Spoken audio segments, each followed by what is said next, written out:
This time on Distant Shores, we see some of the highlights of the Atlantic outpost of Bermuda before setting off for the 1,800-mile transatlantic voyage to Horta in the Azores, a journey that will throw a number of challenges our way. We're Paul and Sheryl Shard, hosts of the Distant Shores Sailing Adventure TV series. We've been sailing and living aboard for 36 years, documenting the sailing lifestyle. Join us as we begin the next chapter of global voyaging aboard our variable draft Sail Orion 49. Previously on Distant Shores, we sailed 780 nautical miles from Green Turtle Key in the Bahamas with crew members Doug, Maggie, Steve, and Roger aboard, and arrived at the island of Bermuda at St. George's Harbor in the spring, well before the start of the hurricane season. Bermuda is located all alone way out in the southwest North Atlantic Ocean. Bermuda is not in the Caribbean, nor is it tropical, as it lies over 500 miles north of the Tropic of Cancer. The direct line from Abaco to the Azores actually crosses right over Bermuda, so it is a common stop for sailboats crossing eastbound, and including the Arc Europe Atlantic Rally Fleet. The Marina staff do their best to look after everyone who shows up, but it gets quite crowded. We find a small corner of dock next to the snack bar run by Richard and his wife, who look after us for our stay. I'm going to go check out the local snack bar that's right beside our boat here in the marina. See if we can find a typical Bermudian specialty to try for lunch. My name is Richard Bracho. This is my wife, Davine, and we run Munchies by the Sea in Bermuda. Yeah, we have wahoo fish right now, and we also have fish cakes. We have homemade chicken tenders, homemade shrimp, beautiful burgers, nice fish sandwiches. Bermuda's food, Bermuda's cuisine. Yeah. Yeah, things like gingerbread, fish cakes, very traditional Bermuda. You're saying a fish sandwich might be a good idea? Fish sandwiches are nice. And maybe a gumbe special? Okay. That's some sort. Sure. That's just a seafood sampler, is it? Yeah, that's basically like a seafood platter. And you get a little bit of fish, shrimp, and scallops. And then comes with fries, coleslaw. Yes. Okay, we brought the takeout back. Oh yeah, it's been great. You recommended this gumbe platter, which is a seafood sampler, mix of shrimp and scallops and wahoo, and a fish sandwich, which has got a special Bermudian flair of having been made with raisin bread. The fish here. No, and there's like coleslaw and cheese in it. Wow. That is strangely delicious. Strangely delicious. Well, the raisins just add a little sweetness to the tartar sauce and coleslaw and cheese, but wow, it's a... We could have shared that one sandwich, I think. I think we could have, yeah. Well, it's a wahoo fish sandwich. Bon appetit, everybody. Wahoo. Welcome to Bermuda. Mm-hmm. Roger and Steve will fly home from Bermuda, but Doug and Maggie are staying aboard to sail the next leg with us. Doubled up the rope in here. A 2-week transatlantic passage to the Portuguese islands of the Azores. Most of our short visit is spent restocking supplies and preparing the boat for the upcoming ocean crossing. This is our main boom preventer. So the main boom preventer holds the boom out if we're sailing downwind and prevents it from jibing back across. So we've got a line to the end of the boom, and then we extend this line and bring it forward through a turning block here. And then this goes back to near the helm, and you can just tighten the sail up. The boom is held forward and can't jibe. But we do make time to enjoy the gardens with their moon gates, take in some cultural events, some historical reenactments, and a few of Bermuda's many other attractions, all easy to get to on public transit. Maggie and I make a day trip to one of the beautiful pink sand beaches. Bermuda is surrounded by miles of coral reefs, so the sand is crushed coral and has a subtle pink color. And Sheryl and I never miss a chance to visit the Bermuda Aquarium. It explains the special underwater ecosystems in the archipelago. New since our last time here a few years ago is a unique interactive zoo where you can wander amongst creatures from around the world in their own environments. That tiny little monkey looking down at us. It's a big event the day the Ark Europe fleet departs for the Azores, and a sight to behold in St. George's Harbour. We will be leaving for the Azores too in a few days, but now that things have quieted down, I get a chance to chat with the harbour master. Welcome. I'm Mark Soares here in Bermuda at St. George's Marina and Superyacht Dock. We are right in the harbour of St. George's in the east end of the island, the main port of entry into Bermuda.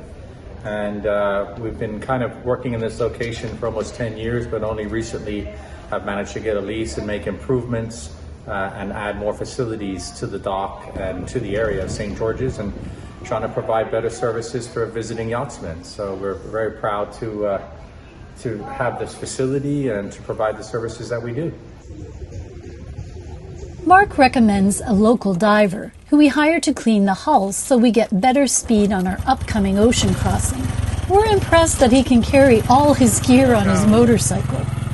Then it's time to fuel up and say goodbye to new friends. Well, you've been very nice to look after us. We've been tied up next to your restaurant for like a week now. Yeah. And it's so nice to be here. And it was nice to meet you guys in person, man. Have you seen our TV show? Or yes, we watched a couple of. We watched a couple of episodes. When he told me, I ran and looked it up, and I said to Rich, "Oh, these are the folks you're talking about. I hadn't met you." But he said, "Yeah, that's the folks." Yeah, people keep driving up and saying we're on at 7 o'clock in the evening. So yeah, okay. So that's fine. No, check it out. Yeah. Yeah.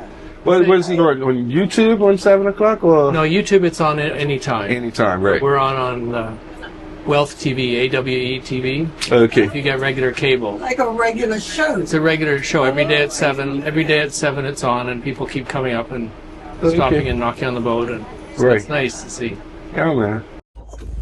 All right, we're getting ready to leave the dock for our 11th transatlantic crossing. Woohoo! My goodness. That's a shocking number. We've been here in Bermuda a few days getting some technical details sorted out. We're just going to do the spring line to get off here, and then we're out the cut and off to sea, and it's going to be maybe a week and a half, 2 weeks, something like that, to get into the Azores. We're looking forward to getting back to the Azores. It's been a really great visit. We're just heading out the cut now. The whole ocean lies ahead. Can't wait to get to the Azores.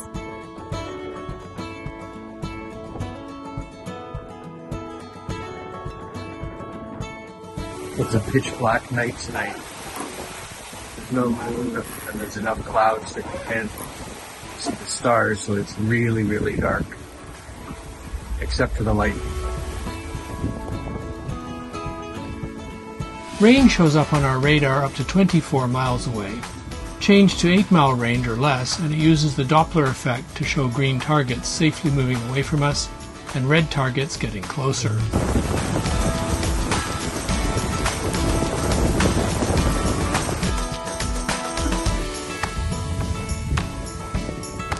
Got some lightning tonight, some sheet lightning out there. Quite a lot of it actually. You might see it flashing in the background. According to the radar, the center of this squall is about 8 miles away right now, coming up behind us. We'll see what we get when we come through. Right now we've got winds, light winds of 10 to 12 astern. Parents are 16, 17 true wind. Our first night at sea after the lovely stay in Bermuda.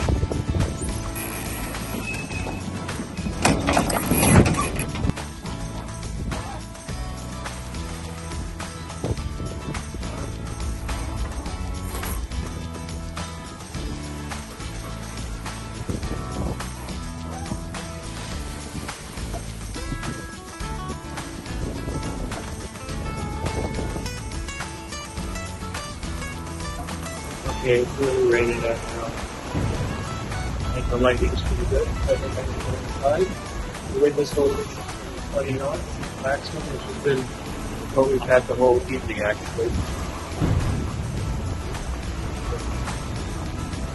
Season down a little bit, although the lightning is up behind us all around us.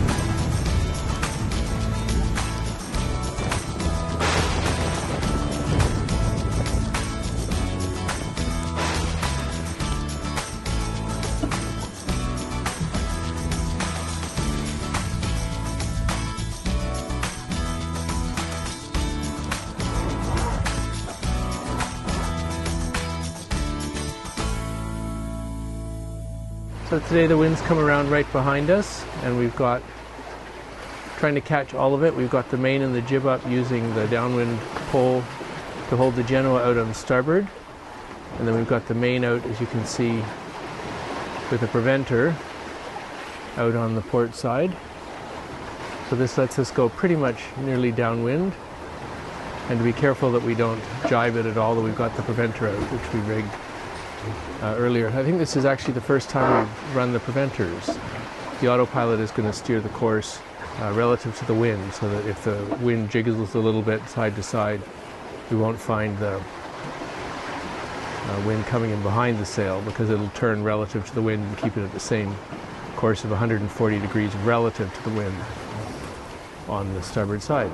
So we've got the main boom out on the port side here. This is the preventer for when it's on the starboard side. So the preventer's already rigged to the end of the boom.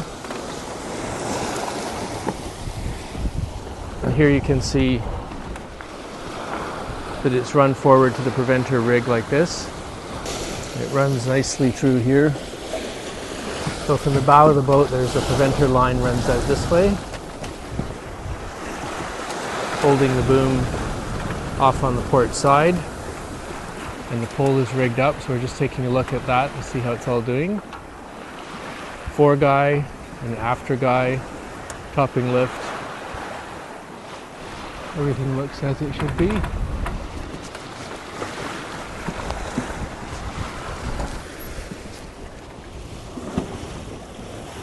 All good.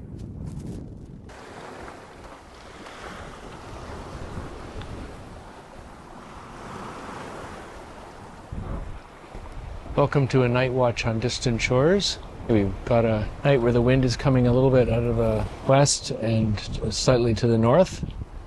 And we're trying to go dead downwind, so we've rigged up the pole on the Genoa, and we've got the preventer system out on the boom, so we're wing and wing, but with the preventers, and the pole is rigged up so that it's got fore guy, after guy, and a topping lift. So if we do need to reef up on we can reef the Genoa and just reef it in a little bit and leave it out on the pole, because the pole is held firmly in place with the three rigging lines holding the pole fixed in place. But right now there's a light breeze of only 12, 13 knots. From dead astern, we're doing great to be sailing as fast as 5 and 6 knots. It's a beautiful night. The stars are out tonight, which we haven't had that the last couple nights. And the seas are down a little bit, but it's a gorgeous night.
Okay, we've got a breeze of 25 to 30 for the last 15 or 20 hours. We've had breezes of 25 to 30. Built up some good walking and rolling with these waves. There's quite a bit of current around here as we're kind of mixed up in the end of the Gulf Stream As we're now, our current closest point of land is Newfoundland at just 420 miles from here. So we're just about to tack and head pretty much directly toward the Azores. I mean, I should say we're going to jibe, since we're going to be heading over that way. We'll just jibe over. Jibe the Genoa and put the main over and see if we can hold that, or if we need to have a preventer out on the main. We've only got about 800 miles to go to the Azores, that's to Horta. The Azores itself is closer at Flores, which are Flores and Corvo are the first two Azorean islands that you come to. And they're about 600 and something miles from here. And as I say, it's only 400 miles to Canada and Newfoundland.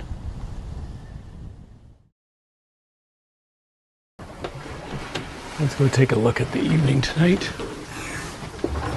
It's a fabulous kind of night. We're getting near the Azores High. The wind's got lighter. Just wanted to show you what it's like to be out in the absolute pitch dark out here. I've turned on the deck floodlight so we can kind of get an idea what the sails are doing. The water's just rippling quietly beside us. We've got a light 9-knot breeze from astern. We're jibing downwind, trying to get a little bit of sailing in before we get into complete calms. And we can put the engine on. We've saved fuel for the end. As we've got about 400 miles to go to the Azores. Look at this beautiful evening. It's a little bit hazy when the sun set tonight, and I think it's still that way, so we can't see the stars, so it's really, really a black night. Just the water rippling beside the boat. It's gorgeous. And there was a pretty big sea just a couple of days ago, and that sea swell is still rolling past us here, so that's why the boat's wiggling a little bit. Even our deep keel can't steady us up.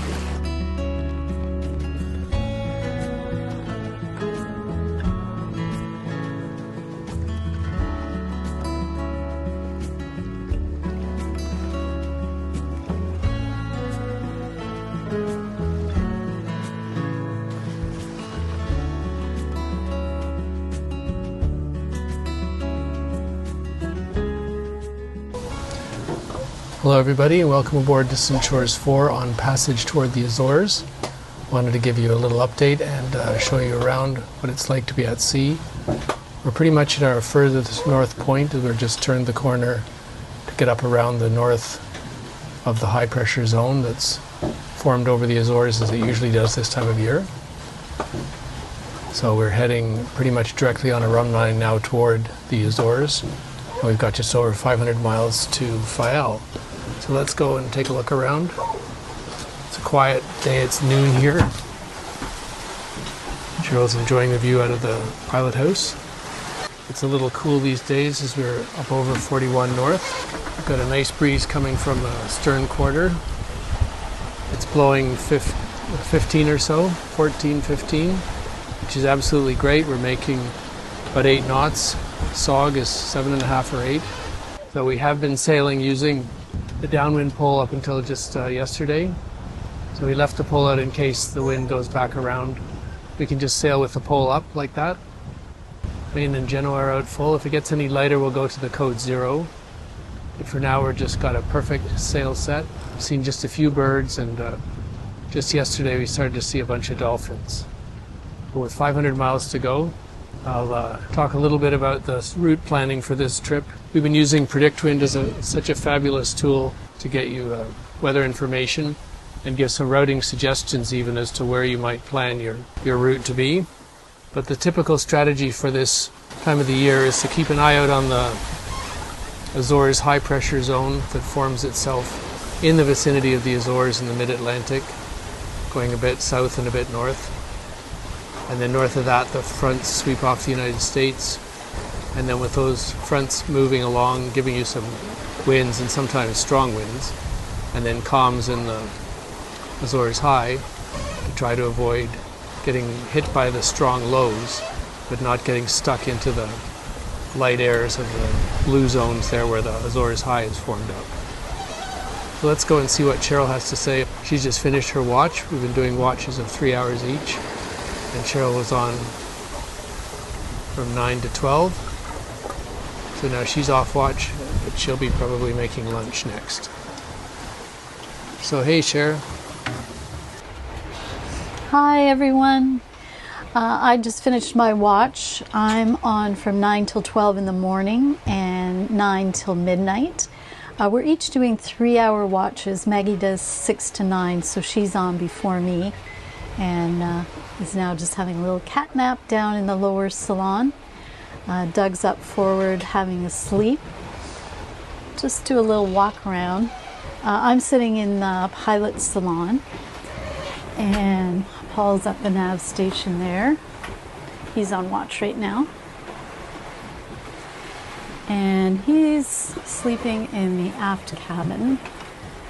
It's a nice cabin for the captain, because if anyone has trouble on watch, he's right there to assist or advise.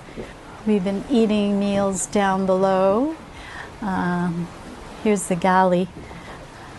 Doug and Maggie gave me this advice for the induction cooktop, to get these silicone cooking sheets, because they're really non-skid, and you can actually, put pots on and cook right through them. I still feel a little safer using the pot clamps if I have a big pot of like boiling pasta or something. And we've been leaving a few things out on the counters just for easy snacks when people are on watch. We can do that right now because it's pretty level. We've got really comfortable conditions right now. Smooth seas. The current is behind us, so we're doing good speed. And Doug is up front there. And we're using the shower to sort of act as a pantry of drinks and so on. Just because when you're 2 weeks with 4 or 6 people, it's hard to put everything under the settees. We have space to do that, but it's really hard when the boat's rolling around. So we find this is a good way to just make everything accessible. And it's easy to move out in the bags if we want to shower, or we just shower outside. And I'm sleeping in the middle cabin. It's just, we can't sleep together because we'd just be rolling on top of each other and waking each other up on watch. So that's my little cubby hole there in the mid cabin. And we've been adding handholds to the boat just where we find we need them. This is an example here. The boat came with this beautiful grab rail, which we love and use a lot. But we found when the boat was on starboard tack, we wanted something up high here. So it's been really good. And I think we've added one back behind the door there too. So it's like 500 miles plus to Horta right now.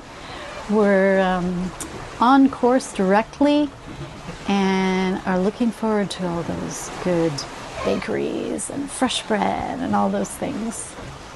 Still good supplies here though. We're cooking and eating well and having a great time aboard Distant Shores 4. Miss you all, and thanks for your support as always. Hugs from the Atlantic Ocean. So we've got some nice wind now. We're skirting north of the high pressure zone, so we've got this wind has come around to the north and northwest, just blowing 8 or 9 knots. So we've got all the sail out, we've got the big code 0 and the full main. We're just slipping along at 6 and a bit knots, really nice. So that's the goal with this passage, is to stay north of the high pressure, away from the center of it, where there'd be no wind at all. And then we get into the areas around it between the lows further away. And we're right on course for the Azores. We've got about 300 and a bit miles to go. And if we can bag off another 150 today like this, that's pretty great.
been great having the pilot house this trip. It's been so beautiful to do night watches when it's colder, the spray and rain. The pilot house is great, and you can keep an eye from up there. You can see forward pretty well. The dolphins are up at the bow. I just want to go and see if I can get a look at them from up forward. I don't know why it is that the dolphins love to come up to the bow so much. I can't believe that they really care about the wake we make, because we're such a small boat going slowly. We can't have a wake to ride on like they do in the ships. But for some reason, they still like to be up here. There's shearwaters around too, as well as the dolphins.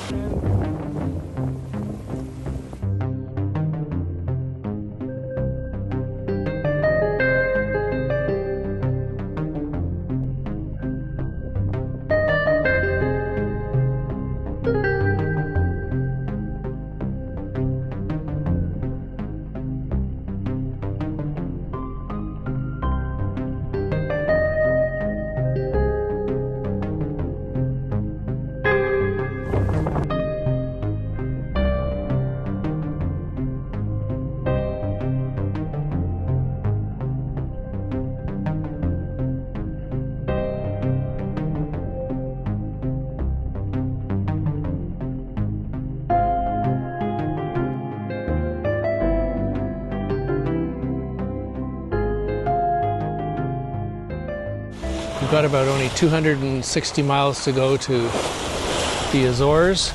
We should get in on Thursday. Early in the morning on Thursday, we can find a spot in the Marina and make it a 14-day crossing. We will have gone over 2,000 miles.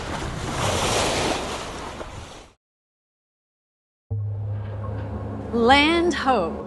We are 24 nautical miles from the island of Fayal. We're headed for the port of Horta. We should be there by lunchtime. Maggie's up and in the galley making pancakes. We're going to have a nice breakfast before we get in today. Oh, I'm feeling great. I think I got the most sleep on this passage I've ever got on any passage. We had great sailing. I would do this passage again, absolutely. A couple of game changers. First of all, the pilot was absolute game changer. You know, we're sitting there in our T-shirt, enjoying our cup of tea. You get out, change the sails, get back. You don't even need to put a jacket on. The PredictWind was really, really phenomenal. We were able to stay just outside of the areas where there is no wind and away from the lower areas where there was too much wind. We could see it hour by hour, how to steer the boat, and it made for some great sailing. I don't think we didn't have any days that were dead on this trip. We had a few days that were bouncy. I think only 2 days that were a bit bouncy, but other than that, it was all smooth sailing. It went very, very quickly, and it was a lot easier than I expected it to be, frankly. Yeah. Good.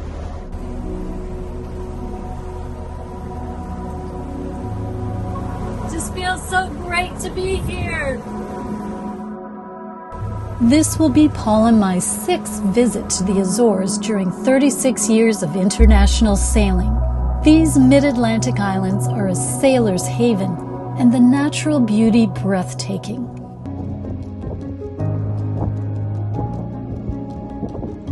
The harbor at Horta is busy at this time of year, with recreational sailors traveling from the Caribbean, Bahamas, and North America to Europe to escape the summer hurricane season. We are assigned a spot at the quay so other sailors can raft to us and, like us, celebrate the achievement of an ocean crossing to get here.